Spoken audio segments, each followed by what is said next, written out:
โอวาทนวกะ เป็นครั้งที่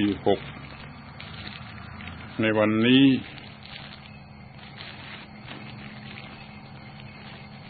ผมจะได้กล่าวโดยหัวข้อว่า วัดป่าพระเถื่อน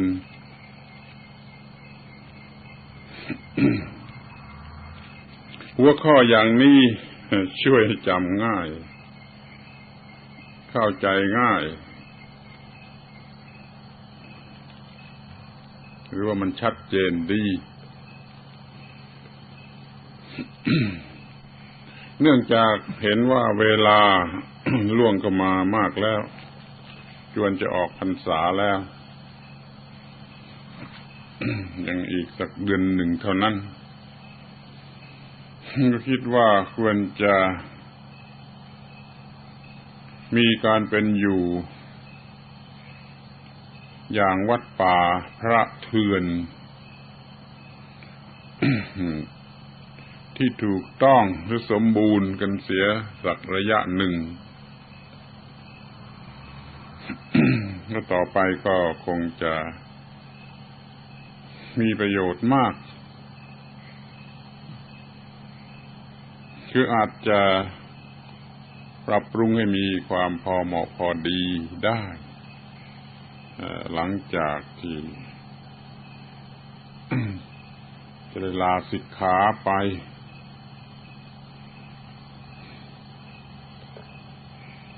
แม้ว่าคฤหัสถ์ทั่วๆไปก็เหมือนกันควรจะรู้จักแก่ชีวิตแบบวัดป่าพระเถื่อนนี่กันซะบ้าง คำนี้ฟังแล้วมันน่าเกลียด แต่ว่าพระพุทธเจ้าพระอรหันต์ทั้งหลายท่านก็อยู่กันอย่างนั้น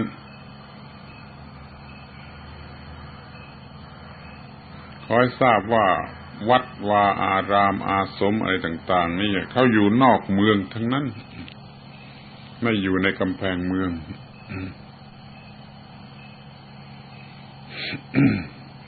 มันก็เป็นวัดป่าอยู่โดยปริยายโดยแท้จริงด้วย ที่ว่าพระเถื่อนนั่นเป็นคำที่ฟังยากสักหน่อย เพราะคำว่าเถื่อนนี่มันมีความหมายในทางเลวก็มี แต่ว่าเถื่อนในที่นี้เราหมายถึงตรงกันข้ามกับเมืองถ้าเป็นวัดบ้านพระเมืองนี่มันก็ตรงกันข้ามกับวัดป่าพระเถื่อน เอาความหมายคำว่าพระเถื่อนเพียงแต่ว่ามันตรงกันข้ามกับพระบ้านที่นี่ก็มันนึกถึงสวนโมก หรือวัดทานน้ำไหลก็ตาม นี่กันบ้าง คือเรามุ่งหมายจะเป็นวัดป่ามาแต่เดิม แต่เดี๋ยวนี้บ้านมันรุกเข้ามาบ้าง แต่ก็ยังคงรักษาสภาพป่าไว้เป็นวัดป่าที่ส่วนพระนี่ ก็ต้องการให้มีระเบียบการดำรงอยู่การมีชีวิตอยู่ อย่างที่เรียกว่าใกล้ชิดธรรมชาติที่สุด จนใช้สำนวนว่าเป็นเกลอกันกับธรรมชาติคือว่านั่งคุยกันนั่งดูกันนั่งอะไรกันกับธรรมชาติ อย่างยิ่งนี่ความหมายคำว่าพระเถื่อนคืออยู่ตามธรรมชาติ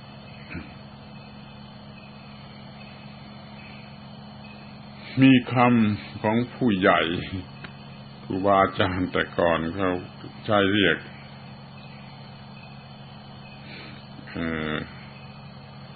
ระที่อยู่อย่างป่าเนี่ยว่าพระธรรมชาติถ้าอยู่ในบ้านในเมืองโดยเฉพาะอย่างที่กรุงเทพนั้นเขาเรียกว่าพระวิทยาศาสตร์นี่ภาษาบ้านนอกผิดถูกก็ตามใจพระวิทยาศาสตร์พระธรรมชาติ นี่เราจะเป็นพระธรรมชาติตามธรรมชาติใกล้ชิดธรรมชาติศึกษาธรรมชาติจนกระทั่งรู้พระนิพพานอันเป็นยอดสุดของธรรมชาติ ขอให้ทุกองค์เข้าใจคำว่าวัดป่าพระเถื่อนกันไว้อย่างนี้ที่นี่ก็ถือเอาแต่ใจความถ้าถือแต่เอาแต่ใจความวัดป่าก็หมายความว่าอยู่อย่างง่ายที่สุด พระเถื่อนก็อยู่อย่างง่ายที่สุดเอามาปนกันได้เลยวัดป่ามีการเป็นอยู่อย่างง่ายที่สุดพระเถื่อนก็มีการเป็นอยู่อย่างง่ายที่สุด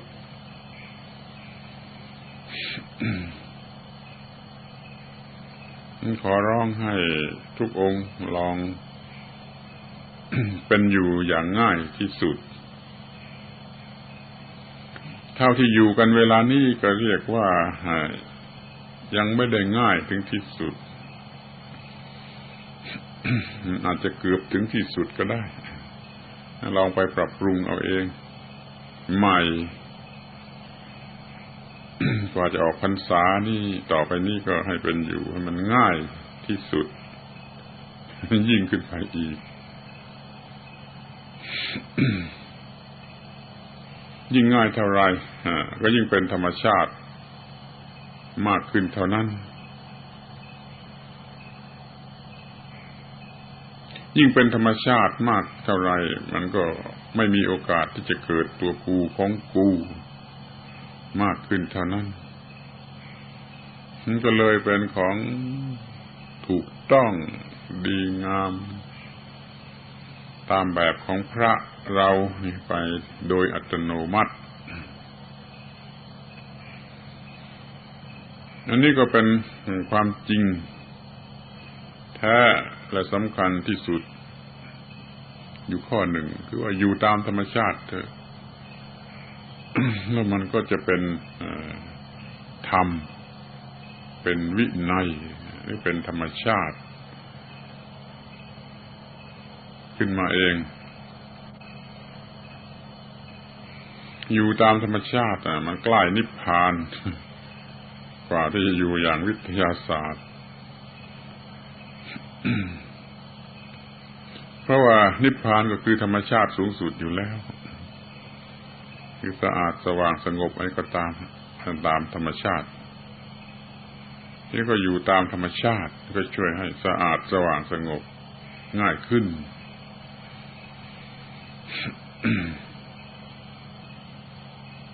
อย่าไปมัวเสียดายอยู่เลย เวลาก็เหลืออยู่น้อยแล้วไม่ขาดหายอะไรไปมากนักสำหรับความสุขความสะดวกนั้น ก็เสียสละมันเสียลองอยู่อย่างเป็นธรรมชาติที่มีความสะอาดสว่างสงบอยู่โดยอัตโนมัติมากทีเดียว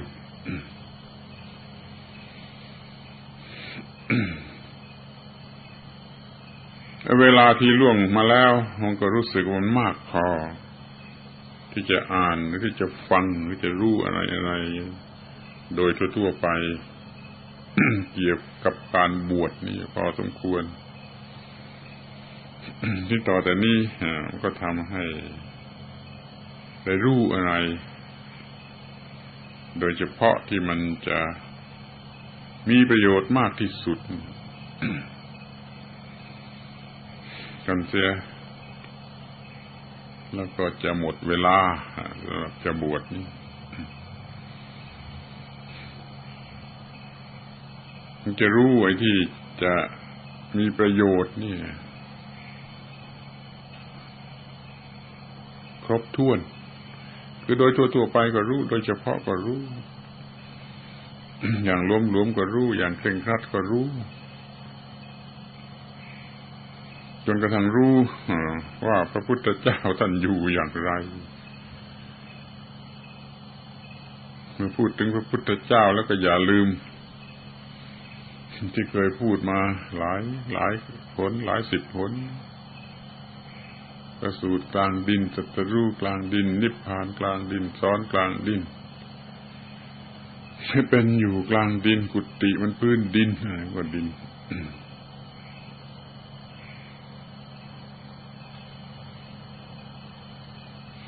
นี่เราก็ลองดูบ้างเท่าที่เราจะลองได้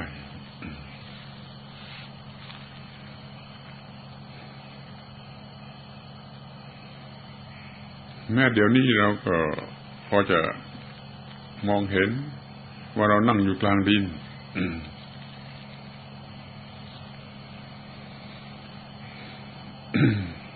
ซึ่งมันต่างกันมากก็วัดในบ้านในเมืองเขาจะนั่งบนพื้น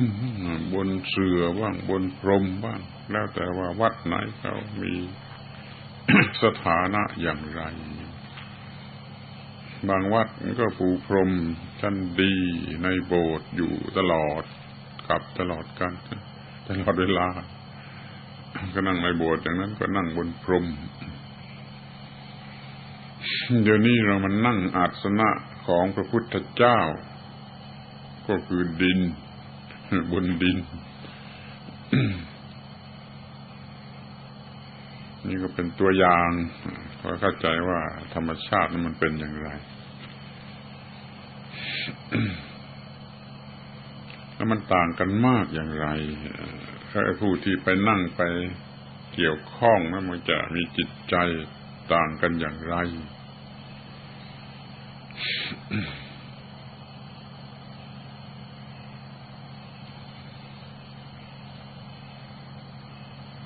ผมเคยพยายามอย่างยิ่งแล้วในข้อนี้เมื่อตอนแรกมีสวนโมกใหม่ๆนอนกลางดินหรือว่านอนที่มันใกล้กับหญ้า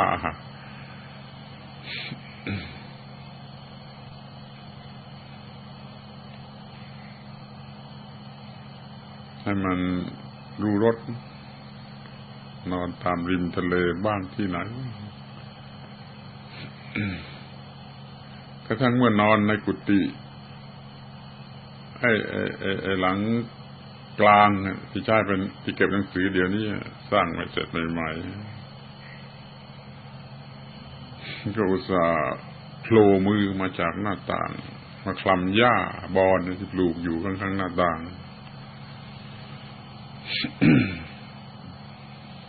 มันมีความรู้สึกต่างกันมากนะซึ่งเป็นความหมายของคำว่าวัดป่าพระเถื่อน อยู่ต่ำที่สุดโดยทางวัตถุโดยทางร่างกาย แต่จิตใจมันก็ไปของมันเองต่างหากให้ไปในทางที่สูงเพราะเมื่อเราอยู่อย่างง่ายอย่างต่ำถ้ามันไม่ดึงจิตใจเอาไว้มันปล่อยจิตใจมันก็ไปสูงถ้าเรามานอนสบายหรือนอนอย่างเศรษฐีคณบดีเนี่ยไอ้ความสบายเนี่ยมันจับเอาจิตใจของเราเอาไว้มันจับจิตใจของเราเอาไว้แล้วจิตใจมันไปไม่ได้มันจะเตลิดหนีไปไหนไม่ได้ก็ติดอยู่ที่นั่น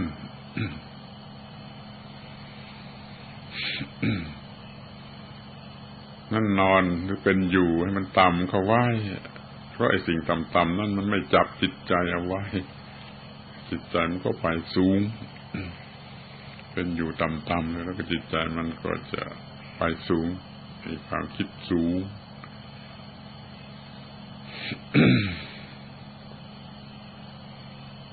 ที่มันออกไปได้อย่างนั้นก็ต้องถือว่าเป็นอิสระเป็นอิสรภาพเป็นเสรีภาพรู้จักจิตใจที่มีเสรีภาพอิสรภาพ ไม่ถูกจับยึดไว้ด้วยความ อร่อยความสุขความสบายทางตาหูจมูกลิ้นกายใจ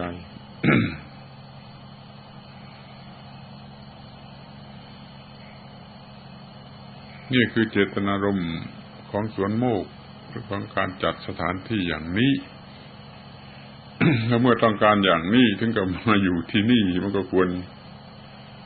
จะได้สิ่งเหล่านี้เพราะว่าสิ่งอื่นมันไม่มีเราก็พยายามที่จะไม่ให้สิ่งอื่นมันมีให้มันมีแต่สิ่งเหล่านี้ กินอย่างไรอยู่อย่างไรนอนอย่างไรก็เคยพูดกันมาแล้วโดยรายละเอียดเฉพาะเรื่องนั้นๆทีนี้ก็สรุปความว่าให้มันต่ำไม่จับยึดจิตใจและจิตใจของเราเป็นอิสระที่จะคิดจะนึกจะตัดสินหรือจะเลือกคอยใช้สติปัญญาที่ได้จากการเป็นอยู่แบบนี้ไปใช้ตัดสินหรือเลือกอะไรต่อไปข้างหน้า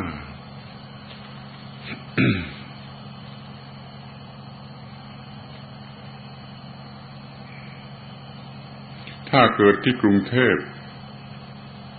มันก็จะมีการอบรมหรือแวดล้อมมาไกลจากป่ามากกว่าคนที่มันเกิดในป่าเกิดในบ้านในเมืองจึงไม่ค่อยจะรู้ถึงในความหมายของคำว่าป่าหรือเถื่อนหรือ ถ้าว่าเกิดบ้านนอกคอกนามันก็พอจะนั่นอยู่บ้างก็จะรู้อยู่บ้าง แต่แล้วก็ไม่ได้สนใจไม่ได้สังเกต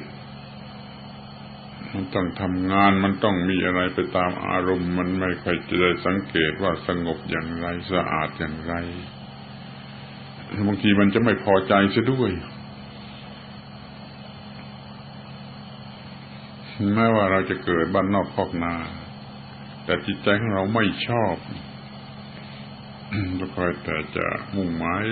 ายจะเข้าไปสู่ไอ้ถิ่นที่มันเจริญสวยงามในเมืองในกรุงเสมอจึงไม่ได้รู้รสของธรรมชาติ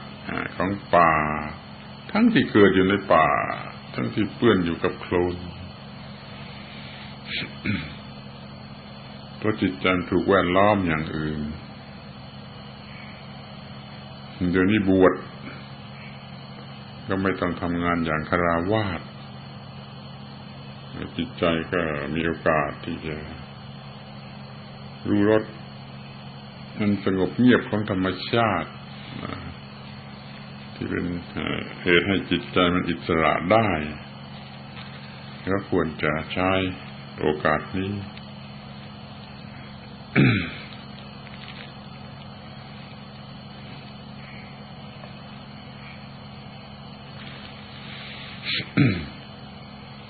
ในที่สุดก็จะเดินไปจนรู้จักจิตใจที่บริสุทธิ์ตามธรรมชาติคล้ายๆกับจิตใจของพระอรหันต์จิตใจของพระอรหันต์ก็คืออย่างนั้นแหละคืออย่างที่มันตามธรรมชาติเพียงแต่ว่ามันเด็ดขาดลงไปเดี๋ยวนี้เราก็มีจิตใจอย่างนั้นแต่มันเดียวชั่วประเดี๋ยวประดาวเดี๋ยวมันก็เปลี่ยนไปหาทางโน้นดึงกันไม่ค่อยจะไหว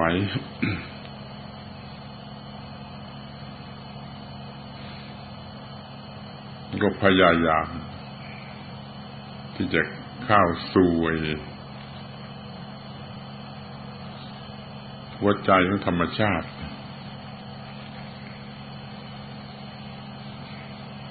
พูดให้ชัดว่าธรรมชาติอันบริสุทธิ์ธรรมชาติที่ไม่มีอะไรปรุงแต่ง เราก็ไม่ไปปรุงแต่งธรรมชาตินั่นเข้า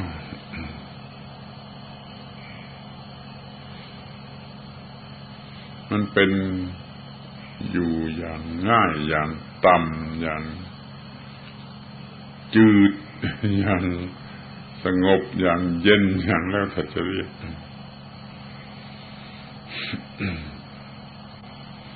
ถ้ารู้รสอันนี้ได้นั่นก็คือรู้รสของธรรมะในฐานะที่เป็นผลที่พึงประสงค์แล้วว่าจับได้ตัวของธรรมะที่เรียนปริยัติปฏิบัติเป็นนักธรรมเอกเป็นปรริญญาเอกนั้นมันไม่เคยได้ตัวของธรรมะเลยได้แต่ตะโกนโวก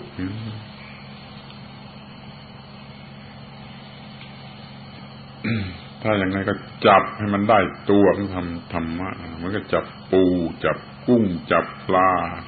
ได้ตัวยกขึ้นมาทีนี้เราก็จับได้ไอ้ตัวของความสะอาดสว่างสงบตัวของธรรมะ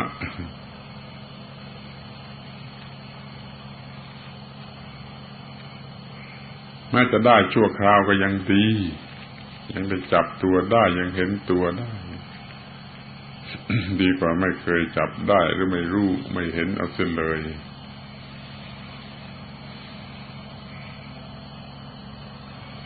พวกที่เรียนปริยัติก็ได้แต่ท่องสอบไล่ท่องสอบไล่คิดนึกไปตามที่เขากำหนดให้จิตใจไม่ได้ถึงความสะอาดสว่างสงบเลยนี่จะเป็นปริยัตินักธรรมหรือเป็นปริยัติบาลีมันก็ได้แต่เรื่องราวเท่านั้นแหละจะพูดให้ดีหน่อยก็เรียกว่าได้แต่แผนที่ ที่จริงก็ไม่ได้แม้แผนที่ผมรู้ดีก่อนนี้เพราะผมก็เคยมาทั้งนั้นเคยเรียนนักธรรมเคยเรียนบาลีและเคยค้นคว้าเรื่อยๆมารู้สึกว่ามันได้แต่เรื่องราวที่สับสนปนเปกันอย่างยุ่งเหยิงด้วยซ้ำไปไม่ได้แม้แต่แผนที่ที่ว่าเรียนปริยัติเป็นปรริญญาเอกเป็นนักธรรมเอกที่ว่าได้แผนที่แล้วมันว่าเอาเองมันเดาเอาเองแล้วมันจัดเอาเองจริงแผนที่มันยังชัดกว่านั้นมากเราต้องถึงต้องได้อะไรผ่านมาแล้วโดยสมควรแล้วจึงจะรู้จักไอ้ที่เรียกว่าแผนที่ที่ถูกต้องที่แท้จริง มันคล้ายๆกับว่าถ้าเราไปทำแผนที่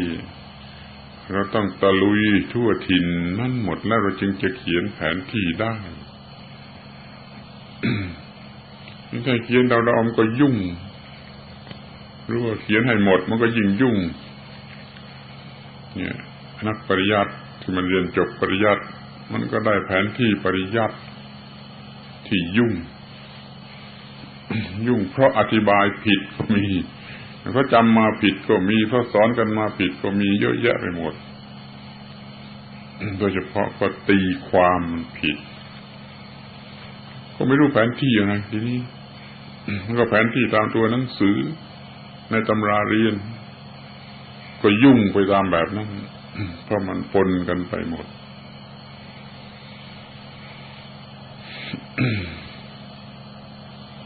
ที่เราไม่เอาอย่างนั้นจะทำอย่างใดอย่างหนึ่งวิธีใดวิธีหนึ่งที่จิตมันเข้าไปถึงไอ้เมืองนั่นซะเลยไอ้เมืองสงบ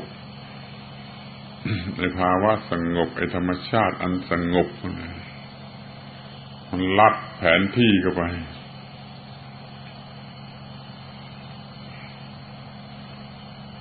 นี่คือวิธีการของ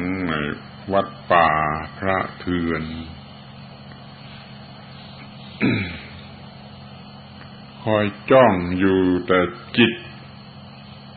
มันสงบคำพูดคำเดียวว่าสงบแต่ความหมายมากเหลือเกินพูดก็พูดได้ง่ายๆว่าสงบแต่เข้าใจยากปฏิบัติก็ยากต้องพยายามมันค่อยพยายามค่อยๆไต่ค่อยๆติดตามอย่างนี้สงบไหมอย่างนี้สงบไหม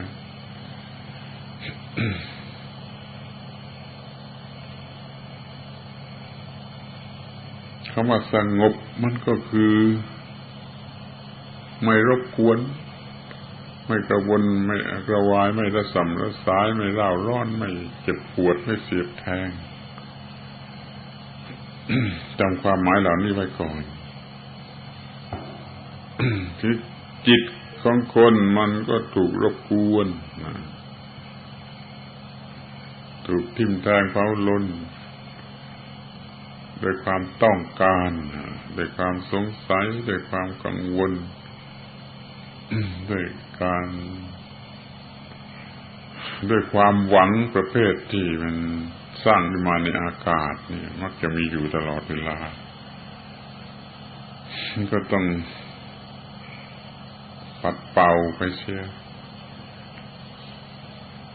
ไม่ใช่ว่าจะห้ามนะไม่ใช่ว่าจะห้ามไม่ให้ต้องการอะไรหรือทำอะไรต้องการแต่ให้มันทำไปในทางที่มันสงบ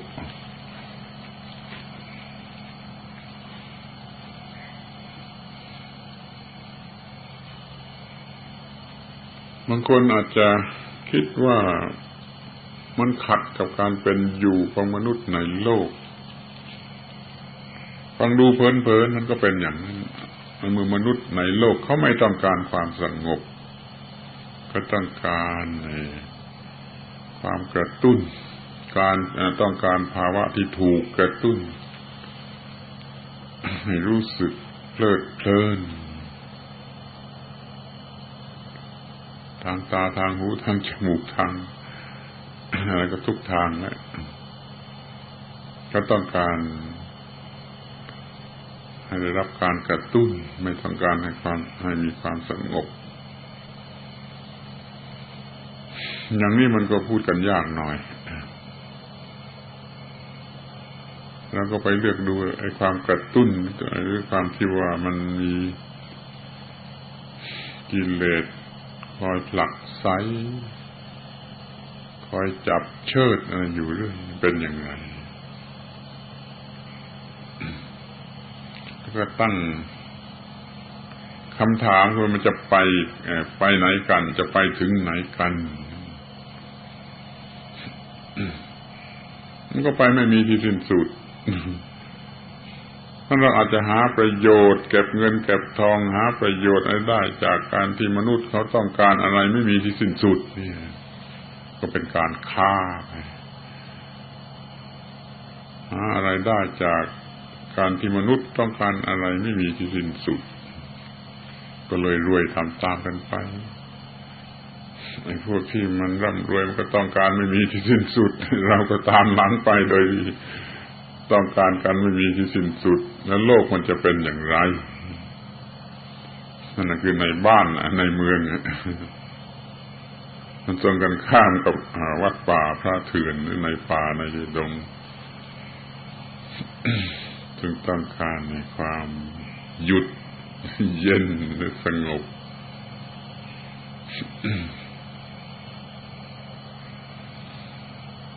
นี่มันมีปัญหาอยู่อย่างนี้ชาวโลกทั้งหลายก็ไม่ต้องการความสงบเราจะต้องการความสงบได้อย่างไรถ้าเราจะไปอยู่ในท่ามกลางคนที่เขาไม่ต้องการความสงบเราจะอยู่อย่างสงบได้อย่างไร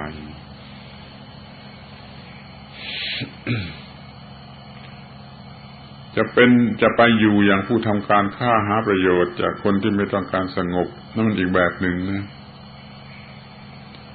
แต่เดี๋ยวนี้เราจะเล็งถึงการที่จำเป็นจะต้องไปอยู่ในท่ามกลางบุคคลชนิดนั้นเราจะสงบอยู่ได้อย่างไร เราจะใช้ความรู้เรื่องความสงบนี่แก้ปัญหาเหล่านั้นได้อย่างไรผมก็ยังคิดว่ายังใช้ได้ขอให้รู้จักทำจิตใจให้สงบเถอะนี่ก็ไปทำงานกับคนที่มันไม่สงบในบ้านในเมืองในกรุงในอะไรที่มันแสนจะยุ่งถ้ามีจิตใจที่ควบคุมได้ปกติได้อยู่ในร่องในรอยอยู่ในระเบียบอยู่ในความสงบ ก็ทำมันที่มันควรจะทำแม้ที่สุดแต่ถ้าจะรับจ้างคนที่ไม่สงบนั้นก็ยังทำได้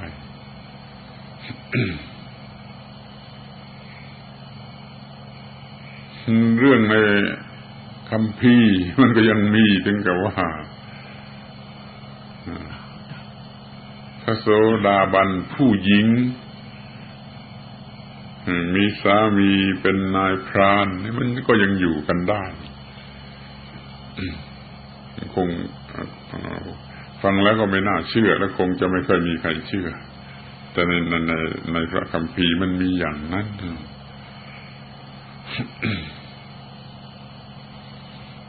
ก็ไม่ต้องพลอยรับบาปของผัวแล้วก็อยู่กันได้อย่างสามีภรรยาแล้วก็ไม่เสียความเป็นพระโสดาบันนี่ไปคิดดู ต้องรู้จักดำรงจิตใจมากเป็นพิเศษรักษาภาวะของความสงบไว้ได้ตามชั้นเชิงของตน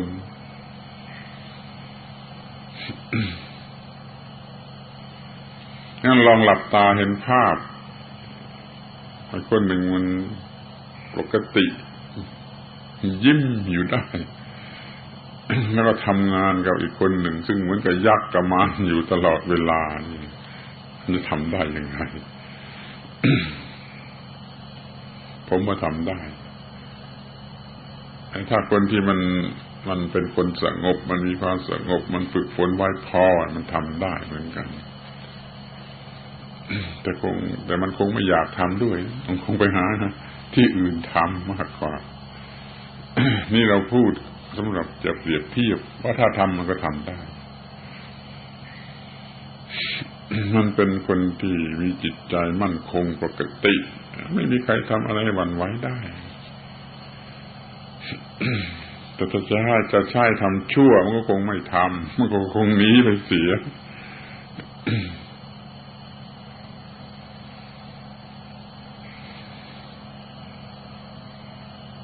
ที่พูดนี้ก็เพื่อจะให้มองเห็นกันบ้างว่าไอ้เรื่องของความสงบนั้นมันก็ไม่เป็นอุปสรรคอะไรนัก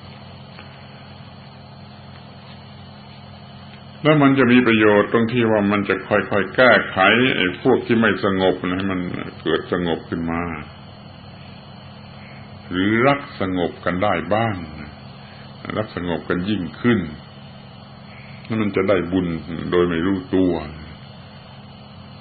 คนที่มีธรรมะแล้วก็ไปทำงานกับคนที่ไม่มีธรรมะ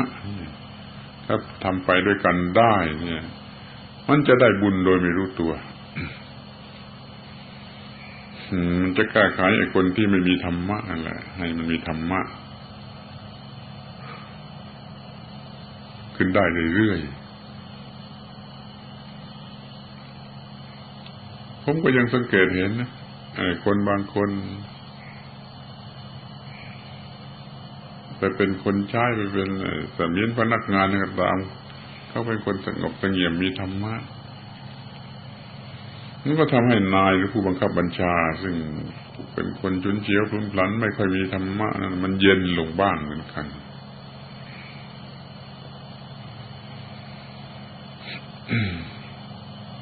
รู้ว่าถ้าเรามีคนใช้ที่ใจเย็นเยือกเย็นแสดงความเยือกเย็นอยู่ไอ้เรามันก็คลุ้งไม่ค่อยได้ละอายมันหรือว่าสงสาร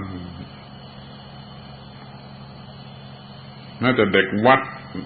มีหลายๆคนนี่เด็กวัดบางคนมันมีอะไรเย็นอีกคนหนึ่งมัน แทบจะตรงกันข้ามแล้วเราก็รู้สึกของเราขึ้นมาเองอะมั้ยนี่มันต่างกันเหลือเกิน พอที่ทำกับคน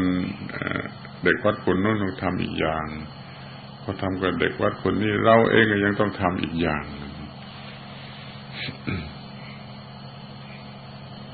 เนี่ยเด็กๆที่มันเย็นนะมันจะช่วยสอนให้คนแก่หัวงอกให้เย็นได้ มันมีลักษณะของความเยือกเย็นจริงๆเชื่อว่าธรรมะนี่คงไม่เป็นที่ขัดข้องไม่ได้เป็นเครื่องขัดข้องสำหรับจะใช้ในโลกที่มันไม่มีความสงบไม่มีความเยือกเย็น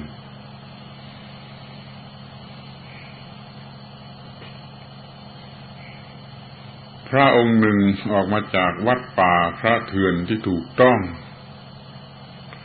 เข้าไปอยู่ในวัดในเมืองในกรุงที่มันคนละแบบละรูปมันมีอิทธิพลต่อให้คนในเมืองในกรุงทันทีเพิ่งจะรู้สึกว่าเรานี่มันร้อนให้เขานี่มันเย็น แต่แล้วปัญหามันก็มีอยู่ว่าไอ้พระที่มันเย็นไปจากในป่าเนี่ยมันจะรักษาความเย็นหรือความถูกต้องอันนั้นไว้ได้ตลอดไปหรือไม่โดยมากมันมักจะพ่ายแพ้แล้วมันก็เปลี่ยนแปลงมันก็ถูกกลืนไปถ้าไม่เป็นอย่างนั้นมันต้องหนีกลับมาอยู่ที่นั่นไม่ได้อยู่ที่ในกรุงไม่ได้เต็มไปด้วยความรำคาญ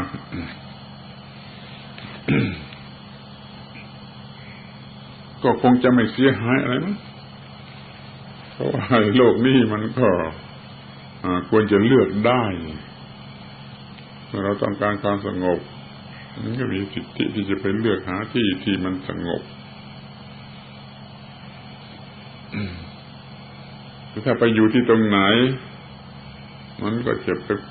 ไปสอนลัทธิสงบขึ้นที่นั่นคงจะได้ผลบ้างเหมือนกันก็จะเรียกว่ามันได้บุญอยู่ในตัวมันอีกทำตัวอย่างแห่งความสงบให้ดูเป็นสุขอย่างแท้จริงให้ดูคนก็สนใจถึงกับทำตามมันก็ได้บุญโลกนี้มันก็ดีขึ้น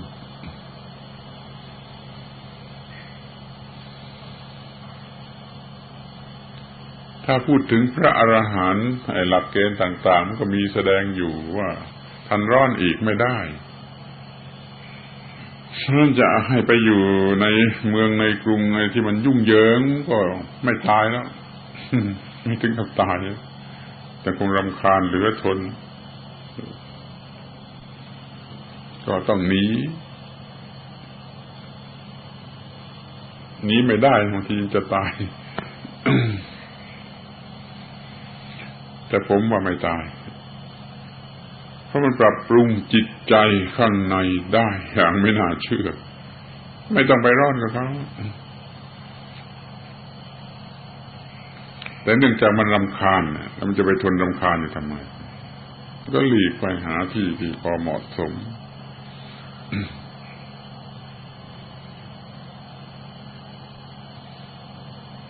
เนี่ยพูดไปพูดมายกตัวอย่างไปยกตัวอย่างมาก็เพื่อให้เข้าใจเพิ่มขึ้น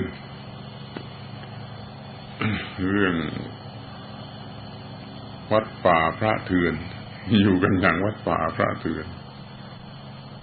กับอยู่กันอย่างวัดบ้านพระเมืองนี่มันต่างกันอย่างไรอยู่อย่างวัดป่าพระเถื่อนนี่ไม่เคยแล้วอยู่น้อยชั่วเวลาน้อยก็รีบอยู่สิรีบอยู่ให้มันถึงขนาดของมันจะได้รู้เรื่องดี แม้จะกลับไปอยู่ที่ในบ้านในเมืองอะไรอีกมันก็ไม่เหมือนเดิมแล้วมันต้องเปลี่ยนจากเดิมมันก็จะเปลี่ยนไปในทางที่มีประโยชน์ด้วยหรือดีด้วยนั้นผมจึงรู้สึกว่าควรจะพูดกันเพื่อเวลาที่เหลืออยู่ก่อนจะออกพรรษานี่จะได้สนใจความเป็นวัดป่าพระเถื่อนนี่มากขึ้น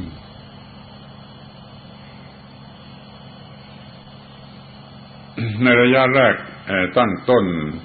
มาอยู่ผมก็ได้บอกแล้วเหมือนกันนะในลักษณะอย่างนี้ในข้อความอย่างนี้เช่นว่าอย่าหัวเราะกันนักพูดกันแต่น้อยพยายามอยู่กับธรรมชาติแต่ก็เข้าใจว่าทำไม่ได้ยังทำกันไม่ค่อยได้ปล่อยกันไป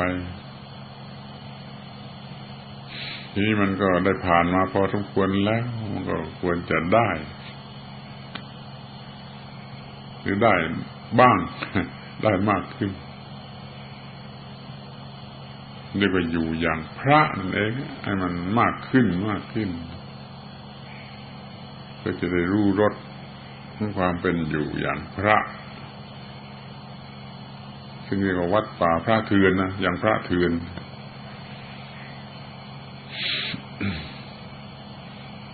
ซึ่งมันไม่มีโอกาสจะทำหรือจะลองได้ในเมืองในกรุงมันต้องมาอยู่ที่ป่าที่ลักษณะตามธรรมชาติได้ชิมได้ลองได้รู้ธรรมะชนิดที่พระพุทธเจ้าท่านทรงตรัสรู้และท่านได้ตรัสรู้แล้วก็ประกาศให้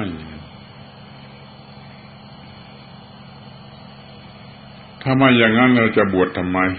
ทุกคนทุกองค์ลองถามตัวเองดูว่าจะบวชทำไมเวลาบวชด้วยแล้วก็บวชชั่วคราวนี่จะบวชทำไมเพื่อรู้อะไรเพื่อเห็นอะไรเพื่อชิมอะไรเพื่อได้อะไรตอบอย่างกำปั้นทุบดินก็มันต้องได้อย่างที่ว่าถ้าไม่บวชมันไม่ได้ถ้าไม่บวชมันไม่ได้คือไม่ได้โอกาสแม้แต่จะเห็นหรือจะชิมหรือจะลองมันต้องบวชที่ถ้าบวชแล้วจะให้ได้อย่างที่พระพุทธเจ้าท่านได้ก็ต้องอยู่มันคล้ายกับที่พระพุทธเจ้าท่านอยู่ท่านเป็นอยู่ท่านดำรงชีวิตอยู่เนี่ยมันก็วกเข้ามาหาชีวิตแบบวัดป่าพระเถื่อนด้วยเหตุนี้ถ้าไม่อยู่อย่างนี้มันก็ไม่ได้ไม่ได้ผ่านไม่ได้ชิม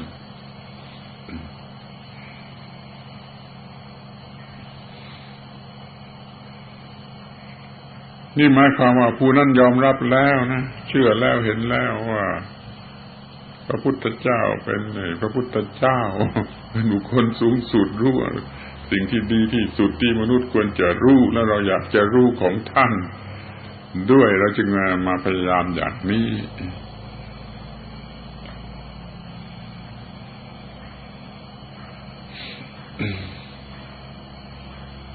ไม่ควรจะถูกหลอกว่าพระพุทธเจ้าสอนเรื่องคฤหัสถ์สำหรับคฤหัสถ์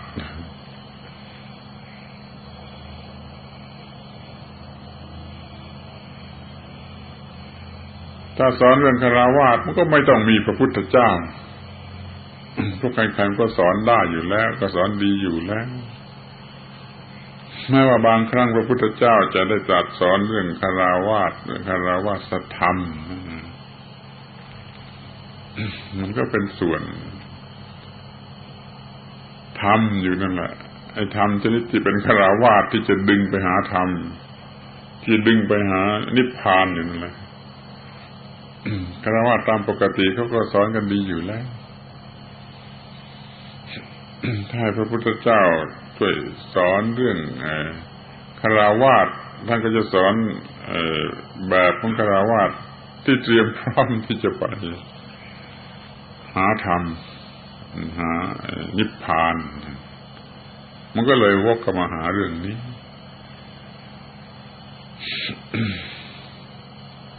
แล้วก็เป็นเรื่องนิดเดียวไม่มากมายนะเรื่องฆราวาสถ์ที่พระพุทธเจ้าท่านสอนอย่างเพื่อความเป็นฆราวาสถ์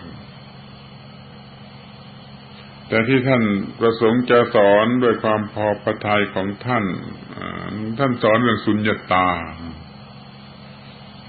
ฆราวาสถ์ไปทูลถามให้ธรรมะที่เป็นประโยชน์แก่ฆราวาสถ์แท้ๆมันกับสอนเรื่องสุญญตาให้ฆราวาสถ์มีสุญญตาคือมีจิตที่ว่างจากตัวกูของกูแล้วทำอะไรไปในรูปแบบของฆราวาสถ์ก็ได้มันก็กลายเป็นฆราวาสถ์ที่พร้อมที่จะเป็นพระอรหันต์หรือว่าก้าวเข้าไปตามแนวของพระอรหันต์ตั้งครึ่งตั้งค่อนการที่เรามาเป็นอยู่อย่างวัดป่าพระเถื่อนเข้าใจเรื่องสุญญตาดีมันก็ไปเข้ารอยนั่นแหละไปเข้าร่องรอยอันนั้นที่ว่าที่เป็นฆราวาสถ์จะได้ศึกษาเรื่องสุญญตาเรื่องนี้ไปหาอ่านดูจากหนังสือที่เกี่ยวกับสุญญตา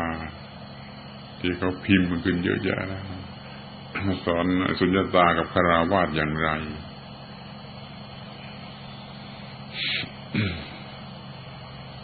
เดี๋ยวนี้กลัวว่าไปเป็นฆราวาสถ์หรือที่เป็นฆราวาสถ์มาแล้วมันไม่เคยพบเรื่องสุญญตาเลยเพราะขนบธรรมเนียมประเพณีมันเปลี่ยนไม่มีพระพุทธเจ้าที่มาสอนสุญญตาให้ฆราวาสถ์แล้วพระสงฆ์ทั้งหลายที่อยู่ในเมืองในกรุงก็คงจะไม่สอนเรื่องสุญญตาแก่ฆราวาสถ์จะมีฆราวาสถ์ที่เข้าใจเรื่องสุญญตาได้อย่างไรผมก็ยืนยันว่าลองเป็นวัดเถื่อนพระป่าอยู่วัดป่าพระเถื่อนกันดูสักพักเนี่ยจะเข้าใจเรื่องสุญญตาแม้จะไม่เรียกว่าสุญญตาแม้จะไม่รู้สึกว่าปฏิบัติสุญญตาก็ยังได้ผลของการปฏิบัติสุญญตาคือมีจิตใจว่างเย็นสะอาดสว่างสงบแล้วคงจะไปเป็นฆราวาสถ์ชั้นดีเลิศของพระพุทธเจ้าได้ คือฆราวาสถ์ที่มีความรู้เรื่องสุญญตาหรือว่าเรื่องอะไรก็ได้แต่มันเกี่ยวเนื่องกับเรื่องสุญญตากันแล้วกันไม่ว่าเรื่องไหนหมดเลยให้มันเนื่องไปถึงเรื่องที่ไม่โง่หลงไปยึดมั่นหมายมั่นกันจนเกิดความทุกข์กับเรื่องนั้นๆทำงานก็ทำอย่างทำด้วยจิตที่มันไม่ต้องเป็นทุกข์ได้รับผลก็ไม่ทำให้เป็นทุกข์ไม่ทำให้ลิงโลดไม่ทำให้บ้าไปไงผลที่ได้รับจะทำต่อไปอีกก็ได้จะทำงานให้ร่ำรวยอย่างไรก็ได้แต่มันมีจิตใจผิดกันคือมันเยือกเย็นมันสงบหรือมันชนะอยู่เรื่อยนะไม่มีอะไรมาทำให้ร้อนใจได้เดี๋ยวนี้เขาอาจจะทำได้หาเงินได้หาเกียรติยศชื่อเสียงได้แต่มันแพ้อยู่เรื่อยมันร้อนอยู่เรื่อย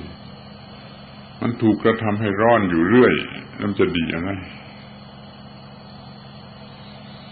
ไม่เท่าไหร่ก็จะเป็นโรคเส้นประสาทหรือว่าเป็นอะไรตาย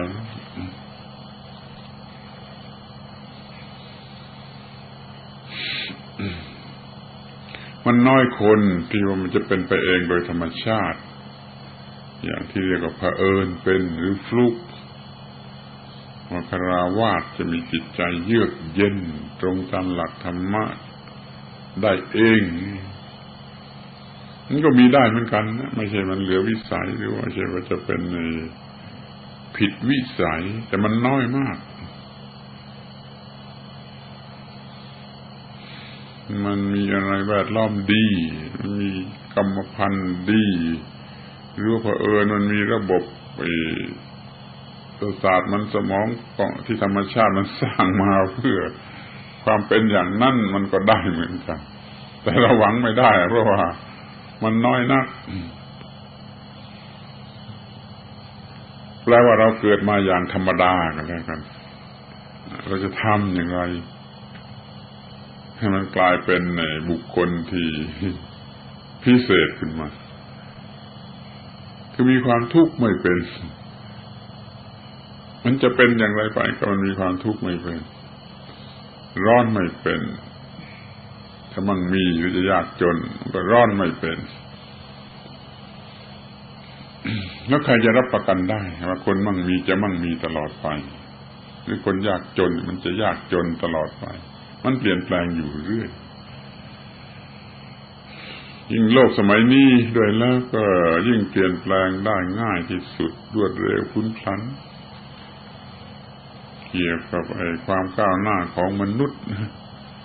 ที่มันจะทำลายโลกด้วยสงครามหรือด้วยอะไรก็ตาม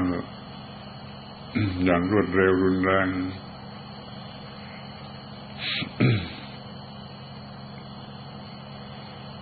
ทั้งเปลี่ยนขึ้นและเปลี่ยนลง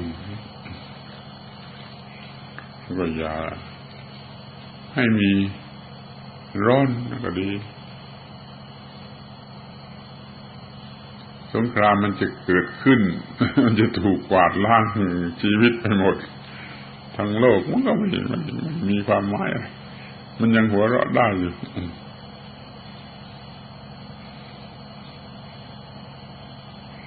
เพราะมันเข้าถึงธรรมะเสียแล้วธรรมะชนิดที่ทำให้ไม่มีความทุกข์อีกต่อไปเสียแล้ว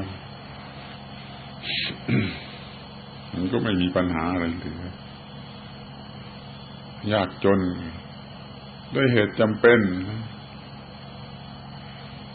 มันก็ไม่ทุกข์ไม่ร้อนเดี๋ยวก็หายยากจนขึ้นมาอีกถ้ามีธรรมะแล้วก็มันไม่มีความทุกข์อย่างนี้ถ้าไม่มีธรรมะพอแล้วมันเป็นทุกข์ทั้งนั้นมันมีก็ทุกข์ยากจนก็ทุกข์คือร้อนทั้งนั้น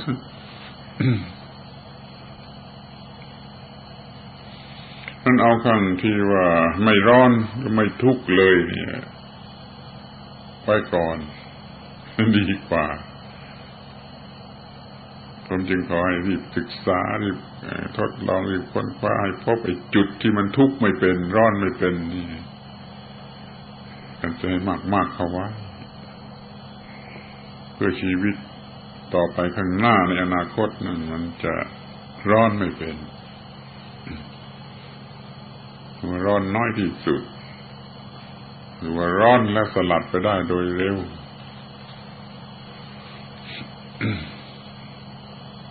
นี่เขาเรียกว่าพระอริยเจ้านะแต่ไม่อยากจะบอกเดี๋ยวจะเกิดความคิดฟุ้งซ่านขึ้นมาไอ้ร้อนไม่เป็นคือพระอริยเจ้าตามชั้นตามภูมิของท่านโสดาบันสกิทาคามีอนาคามีพระอรหันต์ถึงที่สุดมันร้อนไม่เป็นมันร้อนน้อยจนร้อนไม่เป็นไม่มีร้อนเวทนาของท่านดับเย็นสนิทความหมายว่าเป็นพระอรหันต์ชั้นสูงสุดชั้นอนุปาทิเสสนิพพานธาตุเย็นถึงเย็นสนิทส่วนนอกนั้นมันก็เย็นตามลำดับ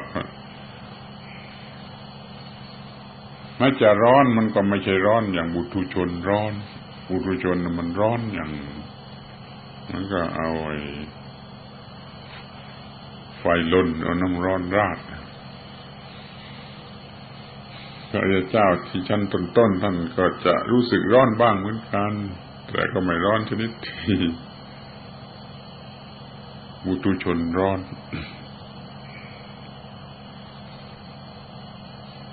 ไม่อยากจะให้ใช้คำอย่างนี้หรือให้ไปยึดไปติดไปยึดถือไอ้คำอย่างนี้ขึ้นมาอีกจึงพูดเป็นทำนองว่าเป็นมนุษย์กันแล้วกันนะเป็นคนกันแล้วกันเป็นเรานี่แหละไปตามเดิมแต่มันร้อนน้อยลงมันเย็นมากขึ้นจนกระทั่งว่าในกรณีธรรมดาสามัญแล้วจะร้อนไม่ได้จนกระทั่งในกรณีร้ายกาจที่สุดก็ร้อนไม่ได้ก็พอ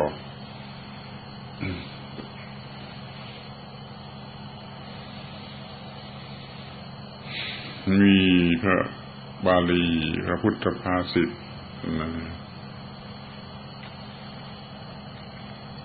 มากมายเหลือเกินที่ตรัสไว้สำหรับให้คิดนึกศึกษาอย่าให้ต้องร้อนผมก็ไม่ต้องอ้างบาลีนั่นมาอีกเชื่อผมก็แล้วกันว่ามันได้มีอยู่อย่างนั้นเพราะถ้าไม่มีอย่างนั้นมันก็ไม่มีประโยชน์อะไรสอนให้เย็นถ้าเกิดร้อนขึ้นมาโดยความพลั้งเผลอก็เสียใจให้มากถ้าไม่รู้สึกเรื่องนี้ก็เป็นคนประมาทเหมือนกับคนตายแล้วถ้ารู้สึกแล้วหรือแกล้งทำไม่รู้สึกก็เป็นคนหน้าด้านไม่มีหิริไม่มีโอตตัปปะยิ่งอายุมากยิ่งร้อนยิ่งขี้โกรธมากขึ้นยิ่งอะไรมากขึ้นอย่างนี้มันไม่มีหิริโอตตัปปะ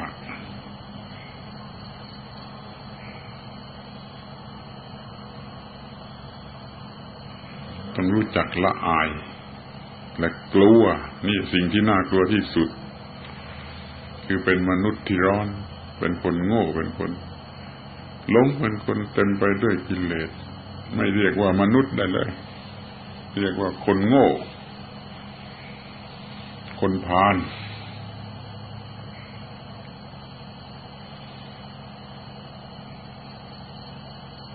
ชั่วเวลาที่เหลือก็ลองทดสอบตัวเองเหมือนกับสอบไล่มันร้อนหรือเปล่าแม้แต่เผลอร้อนสักนิดหนึ่งก็ควรจะเสียใจให้มากละอายให้มากแล้วควรจะลงโทษตัวเองให้สะสมกัน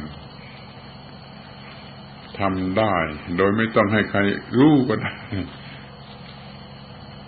แต่ก็มีการลงโทษตัวเองในเมื่อมันประมาทหรือมันผิดพลาดในข้อนี้คือทำให้มันร้อนขึ้นมา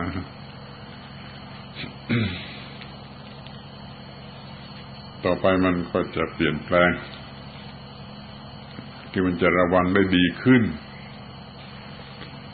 ก้าวหน้าในทางธรรมะได้ร้อนเพราะราคะหรือโลภะอย่างหนึ่งร้อนเพราะโกฏะหรือโทสะนี่ก็อย่างหนึ่งร้อนเพราะโมหะหรืออวิชชาอันนี้ก็อย่างหนึ่งชื่อเหล่านี้ก็เรียนกันมาแล้วนี่ไม่ต้องอธิบายนะเพราะปราศจากสติมันก็มีอวิชชาครอบงำมันก็กำหนัดหรือว่าโลภละโมบมันก็ร้อนในความรู้สึกละโมบหรือกำหนัด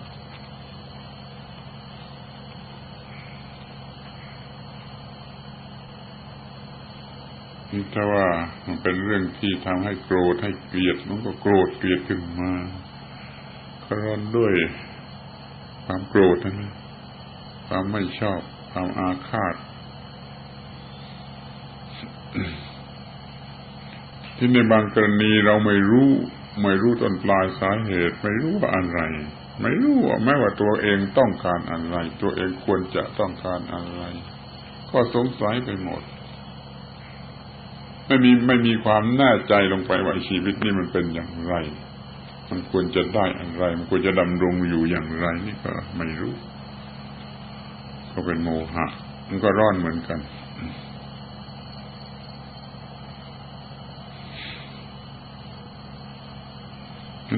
นั่นถ้าอยากจะทดสอบก็ไม่ยากเวลาที่เหลือนี่มันพอจะทดสอบได้บ้างพูดแต่น้อยเก็บตัวให้มากก็จะสังเกตจิตใจอยู่เสมอเรียกว่าเฝ้าดูจิตใจอยู่เสมอก็เป็นการทำสมาธิภาวนาหรือกรรมฐานไปในตัวแหละมาคอยเฝ้าดูจิตใจอยู่เสมอนั่นแหละคือการทำวิปัสสนาทำกรรมฐานพอพบว่าร้อนก็รู้ว่ามันร้อนมันยังเลวอยู่มันผิดอยู่ต้องแก้ไขต้องสลดสังเวชกันบ้างแต่พร้อมกันนั้นก็ได้ความรู้นะว่าร้อนอย่างไรอะไรเป็นเหตุให้ร้อนในที่สุดก็จะไปพบความจริงตรงกันกับที่พระพุทธเจ้าท่านได้ตรัสไว้ทุกเรื่องทุกประการเมื่อก่อนนี้เราไม่รู้จักเราเพียงแต่ได้ยินได้ฟังทีนี้เรารู้จักไอ้ตัวสิ่งเหล่านั้นโดยแท้จริงแล้วก็รู้ธรรมะจากเราเองโดยไม่ต้องรู้จักพระพุทธเจ้าถ้าบังคับให้เราพูดออกไปเราก็จะพูดเหมือนกับพระพุทธเจ้าโดยอัตโนมัติว่าโลภะอย่างไรโทสะอย่างไรโมหะอย่างไรสิ่งนี้ที่พระพุทธเจ้าท่านทรงประสงค์อย่างยิ่งแล้วก็ไม่ค่อยเอามาพูดกันและมักจะขู่ไว้เสียด้วยว่าคล้ายๆกับว่ามันจะยกตนเทียมพระพุทธเจ้าหรือลบหลู่พระพุทธเจ้าพระพุทธเจ้าเกี่ยวกับเรื่องนี้นะถ้าอยากจะเข้าใจนะผมจะพูดให้ฟังสั้นๆว่าพระพุทธเจ้าท่านทรงประสงค์ให้คนเข้าถึงธรรมะโดยไม่ต้องเชื่อศาสดาแห่งตนและคนนั้นจะพูดธรรมะนั้นได้โดยไม่ต้องพูดตามคำศาสดาแห่งตน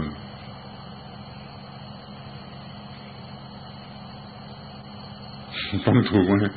ลองฟังอีกทีให้รู้ธรรมะจนไม่ต้องเชื่อพระพุทธเจ้าเพราะเรามันรู้เองแล้วมันก็รู้อย่างเดียวกับพระพุทธเจ้านะที่ถ้าจะพูดให้คนอื่นฟังบ้างก็ไม่ต้องพูดตามพระพุทธเจ้าไม่ต้องอ้างบาลีไม่ต้องพูดตามบาลีแล้วพูดออกไปแต่ตามความรู้สึกนั่นแหละแล้วมันก็จะเหมือนกันกับที่พระพุทธเจ้าท่านได้ตรัสว่าอย่างไรแต่เดี๋ยวนี้คนนั้นไม่ต้องพูดตามพระพุทธเจ้าเนี่ยก็พูดตามความรู้สึกของเขาลักษณะอย่างนี้ที่คือลักษณะที่พระพุทธเจ้าท่านประสงค์นักพบในบาลีหลายแห่งนี่ต้องท่องจำมาพูดต้องพูดตามพระพุทธเจ้าอย่าให้ผิดพระพุทธวจนะแม้แต่คำเดียวนั่นมันเป็นธรรมเนียมเท่านั้นธรรมเนียมของคนที่ไม่รู้จริงหรือยังไม่รู้จริงยังไม่รู้ธรรมะนั้นเรารีบรู้ธรรมะเสียแล้วก็จะไปตรงกันเองกับที่พระพุทธเจ้าท่านตรัสรู้หรือท่านรู้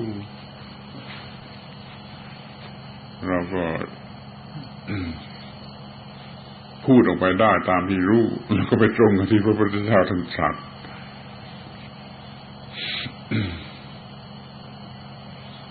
มันดูคล้ายๆกับเป็นพระพุทธเจ้าเสียเองคนก็เลยห้ามปรามกันคล้ายๆกับอย่าไปทำอย่างนั้นมันจะเป็นการยกตนเทียมพระพุทธเจ้าลบหลู่พระพุทธเจ้าอันนี้มันเป็นอุปสรรคที่ทำให้คนเราไม่ก้าวหน้าไปตามทางของพระพุทธเจ้า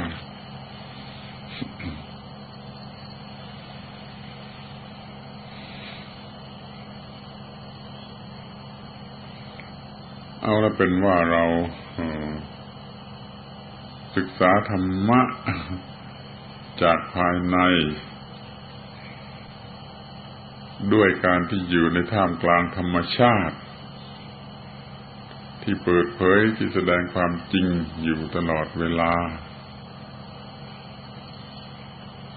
ดำรงชีวิตอยู่ในรูปแบบที่ฟังแล้วไม่น่าฟังไม่อยู่อย่างวัดป่าพระเถื่อนไม่น่าฟัง ตัวมีความหมายที่สุดมีความจริงที่สุดมีความจำเป็นที่สุดที่ควรจะอยู่กันแบบนั้น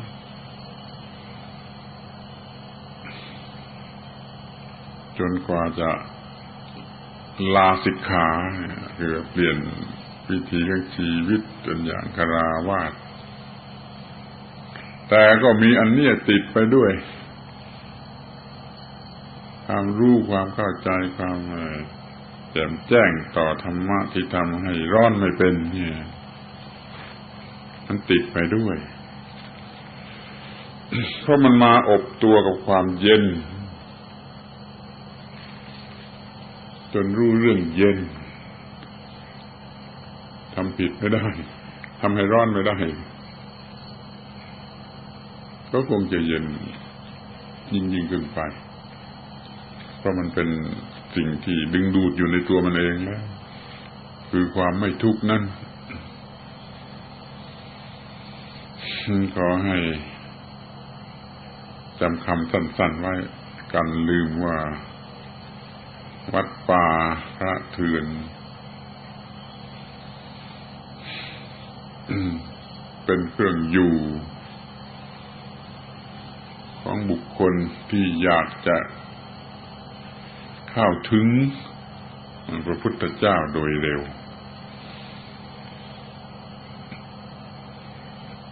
สำหรับการบรรยายนี่ก็พอกันทีสำหรับ1 ชั่วโมงแล้วเวลาที่เหลือต่อไปนี้ผมก็ยินดีให้ถามอะไรบ้างเพราะว่าเป็นเวลาที่สมควรแล้วที่ควรจะถามอะไรกันบ้างนั้นถ้าใครจะถามอะไรก็ถามได้ให้เสร็จเป็นคนๆไปถามจนหมดปัญหาเป็นคนๆไป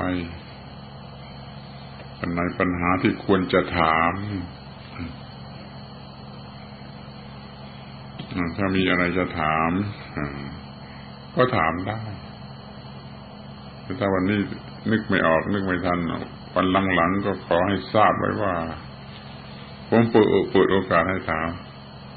แล้วเราจะมีการตอบคำถามเป็นเวลาอีกครึ่งชั่วโมงมีไหมใครมีคำถามอะไร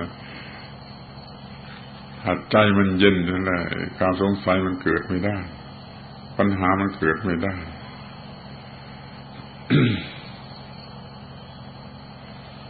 มันเห็นเป็นปัญหาเป็นไม่ใช่ปัญหาไปซะหมดเลยไม่รู้จะถามอะไร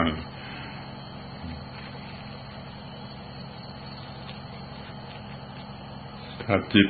มันถูกรบกวนอยู่ด้วยสิ่งนั้นสิ่งนี้ไม่เย็นนั่นแหละมันจะมีปัญหา